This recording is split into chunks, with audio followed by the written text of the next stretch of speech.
I'm Juice Mason. That's Morgan Reagan. We are recording this podcast following a Kings loss at home to the Memphis Grizzlies, 124-105. Morgan Reagan, just a weird game.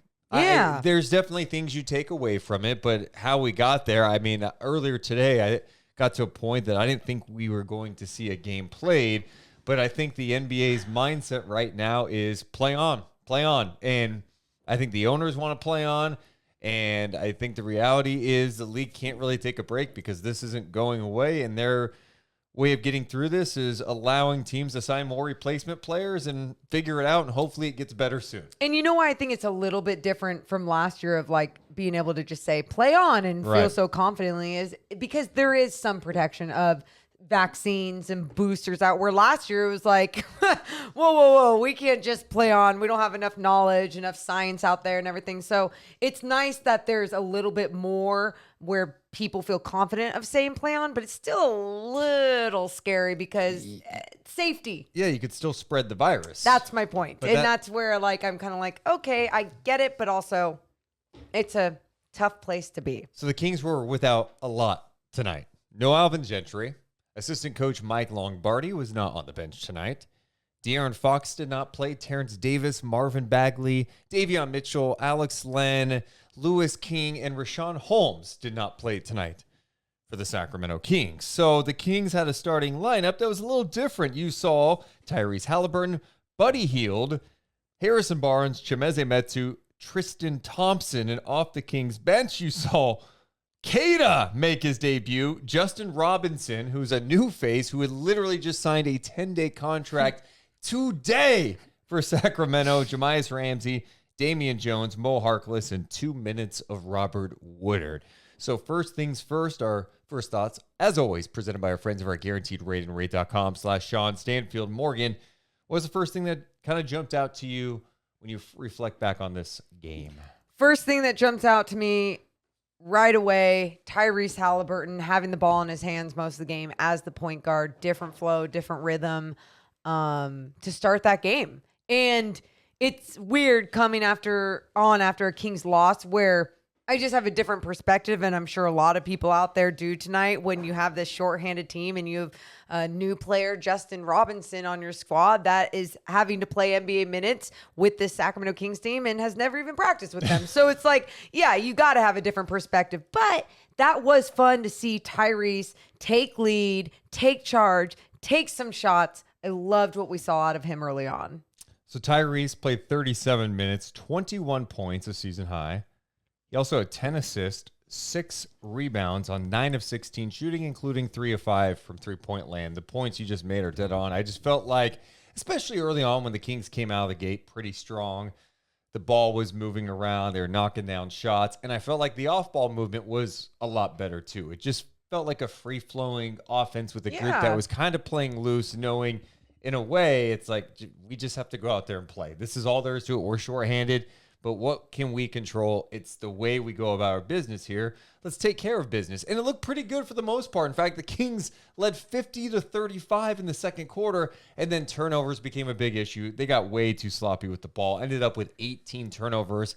That turned into 31 points on the night. But that second quarter, the turnovers are really bad, so they go into the half down. And then to me, to even have a chance in this game, like, you needed to play almost a perfect game. Absolutely. And you didn't play a perfect game. Memphis is really good. They're 10-1 without Ja Morant. They're the 4th seed in the West. This is a really, really good team, and you really didn't have a chance in this one, in my opinion. No, but at first when you were watching them play, you thought, just maybe. But I think that's the thing that people need to realize when it comes to NBA teams, NBA players, the adjustments that are made. That's just how good these teams really are, or these players or these coaches are. It's just a whole different level of basketball. And you're seeing these teams make a lot of adjustments on a losing team like the Sacramento Kings. And for this Grizzlies team to come out and in that run, especially toward the end of that second quarter and then carry it into the third, it was, there was no hope for the Kings after that. Yeah, some of the numbers were not pretty. The Kings led 50-35. So Memphis, after that, outscored them 89-55 the rest of the way. Yep. I mean, and look at some of the lineups that were in there. Oh my God, there was one so many of them were crazy, but the one I think that really jumped out to me in the third quarter, toward the end of the third, you had Justin Robinson, Jamias Ramsey, Mo Harkless, Chimeze Metu, and Neemias Queta. Yep. I mean, Robinson has played one game in the G League this year. Ramsey's been in the G League. Mo is like the only guy with like legit NBA experience. And then you have Metu, who, well, he's got NBA experience too. But like this guy played in the G League last year. He's on a 2-way contract. And then Queta, who has played exclusively in the G League.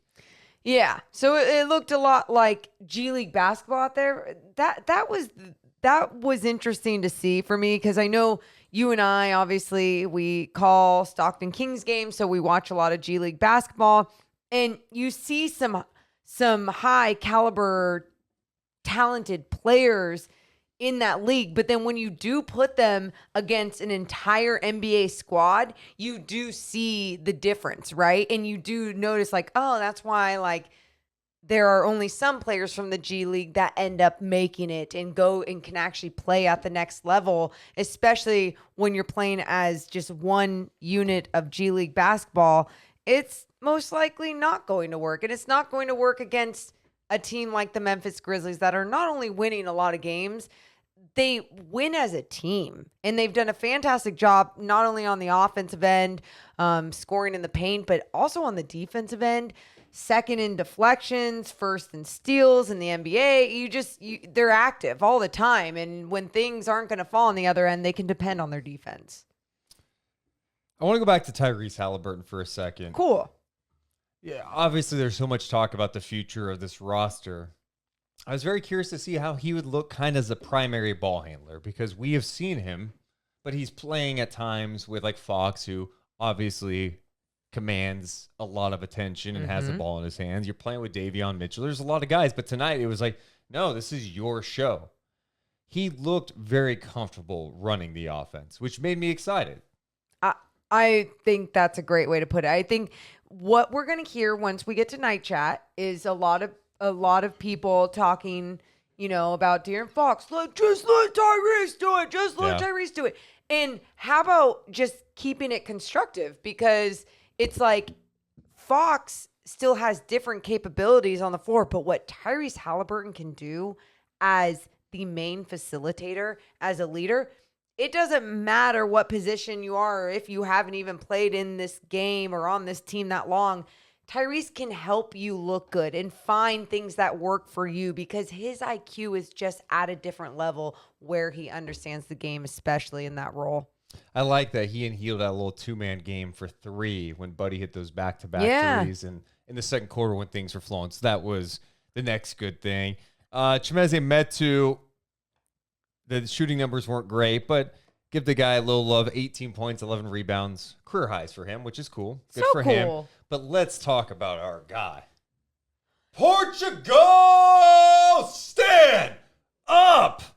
Neemias Queta gets his first NBA run. We've gotten a chance to call his games in Stockton, so we've seen the flashes of potential from him. Christie puts him in near the end of the first half. He comes in right away and blocks a shot. Looked like it was going to be 2 blocks. It wasn't, because that second one came after the buzzer. But he comes in, blocks a shot right away. Love to see that defensive effort right away. And for him being the first Portuguese-born player to ever see NBA minutes, it's just a cool moment. Yep. You saw a lot of the Portugal fans out there tweeting about him making history, and it's really cool. But he deserved to see those minutes as well, especially on a shorthanded NBA roster that needed some guys to come out there. And I think some people get really excited about him. They're like, he's ready. But you and I also see his flaws too within the Stockton Kings. He's young. He just needs more time. And absolutely. I thought there's something there. The biggest thing I saw from it, he runs the floor hard. He's flying everywhere. He moves really well. Doug Christie was talking about him after the game, saying, I really, really like him, because I think he is someone that's got the potential that you can run the offense through him at the elbow. Yeah. And he got the ball a couple times at the elbow. He did have one nice assist tonight. He also had 5 rebounds. He did not score, but played just under 8 minutes. And it was just like, good for him. Like, he's Just been did working good. hard. He's worked on his body. He's a great guy. And it was good to see him get some run in an NBA game. Absolutely. More experience, more minutes. Time will only tell with him, but it's nice to see that he could try and end up being like a modern day big. Well, let's hear what he had to say after his first NBA action. The second part of that question, just do you have anything you want to say to the folks back in Portugal? Because a lot of them were up all night. Yeah, I know, man. It's probably, what time is it right now? It's pretty late down there, so it's special that they up just to watch me play. So I really want to thank them for being up and just staying with me on my side every opportunity I get. Super cool for Neemias Queta. I mean, we mentioned we do his G League games. The fans in Portugal stay up. It's like 4 a.m., 3 a.m., in the middle of the night. They're watching his NBA G League games, and they're like in the chat room on YouTube, just firing away. They're all fired up. It's just cool. It's an awesome moment for that country. It's an awesome moment for him, and I thought he brought good energy to the floor. On NBC Sports, you made your cameo, but before Deuce came on, I was talking about Neemias Queta making history, and I was like, Portugal, stand up, all excited.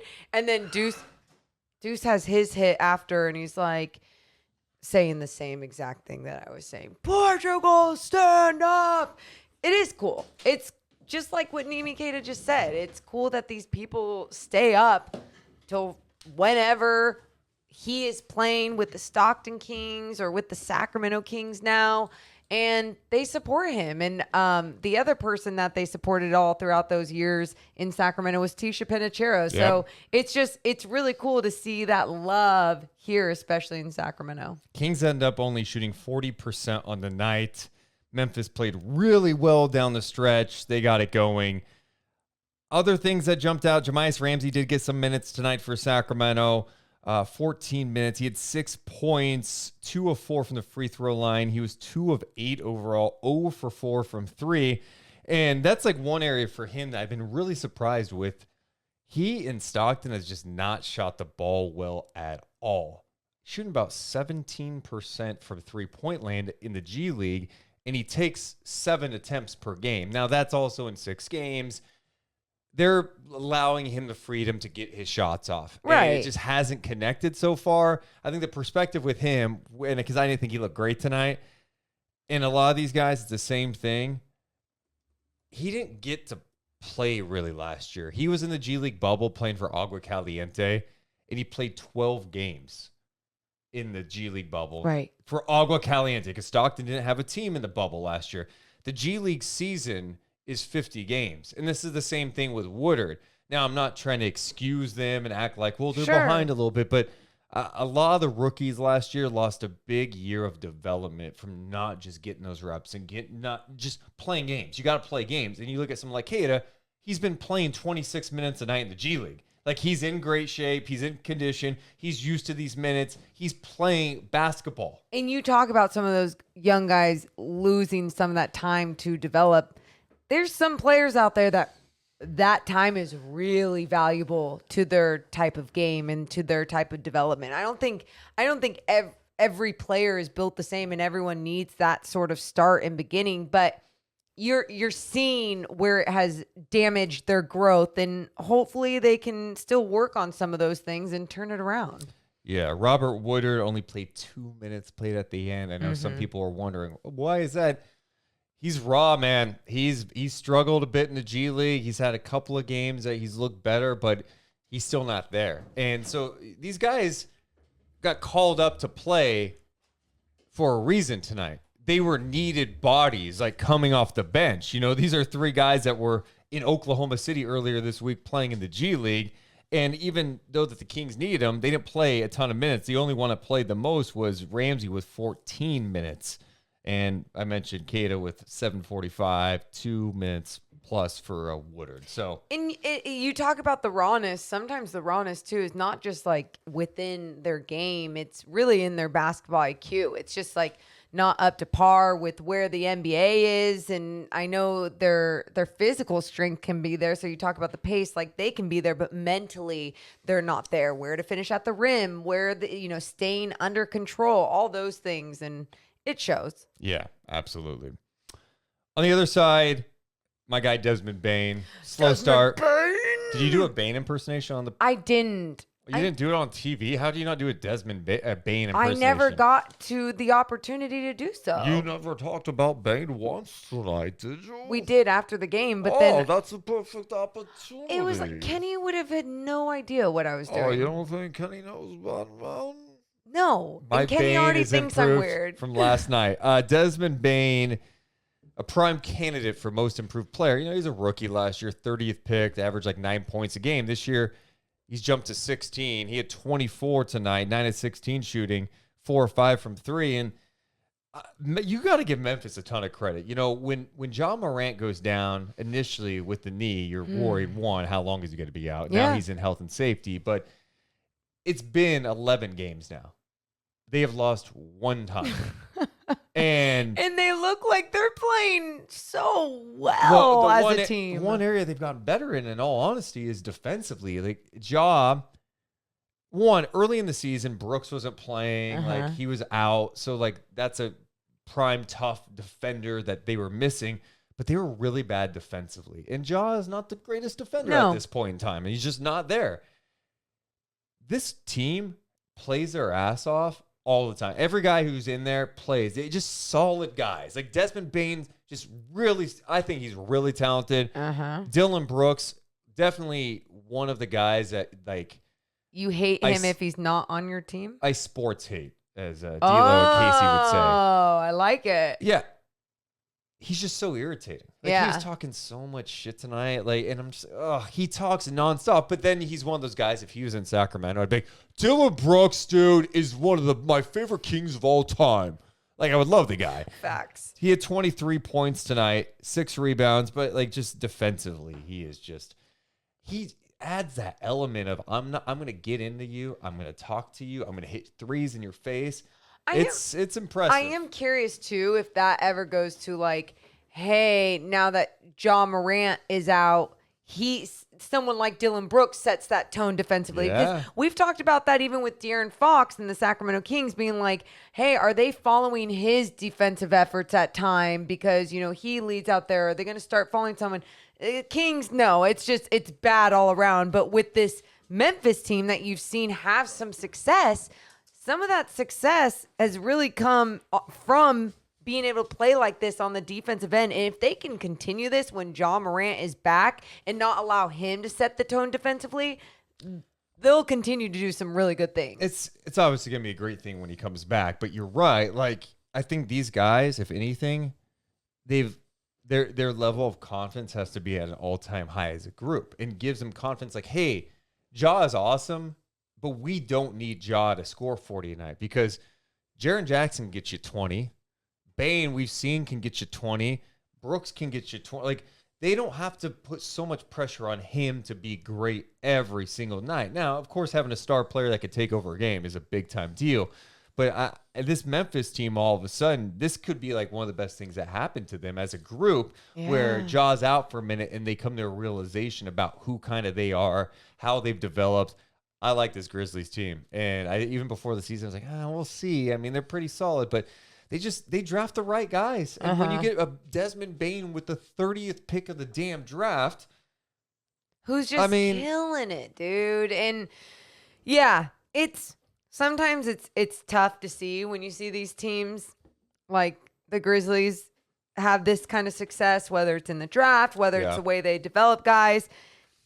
It can be frustrating, but it also sometimes gives me hope that, that could happen anywhere. I don't address comments often during our first thoughts, but What Sebastian goes, okay, Mo Deuce, I'm going to call you guys out. Is this the Spurs guy? Yeah. You talk so awesome about Bane. Makes sense. You did not even mention Cody Martin the other day when the Hornets beat the Kings.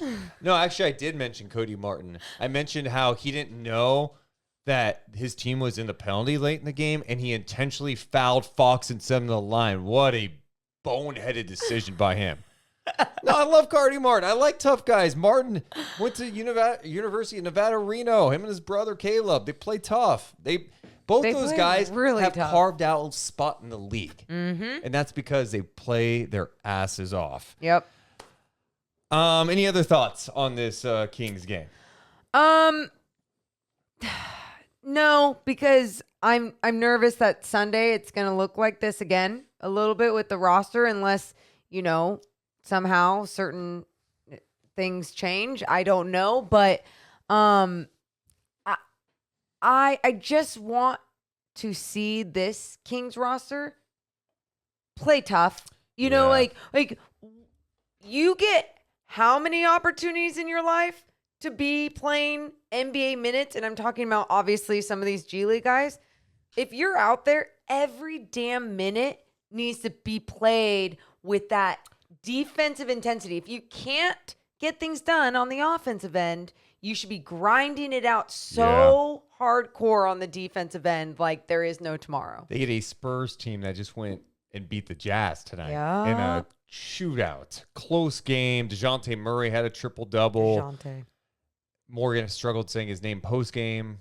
So frustrating. It's all right. I mean, I was saying like, I don't even know what I was saying. And then I was like, what? See, the good thing is you called yourself out. I think it's so awkward and that's what like inside the NBA would do. Like you make fun of it. If you don't say anything about it, you're just like, ooh, what's wrong with that person? I'm judging that person. Okay. So the Spurs game's winnable. It's if you play hard, it's winnable. They're not the best team ever, but they did just go to Salt Lake City and snap the Utah Jazz 8-game winning streak. So it's going to be a tough one. Yeah.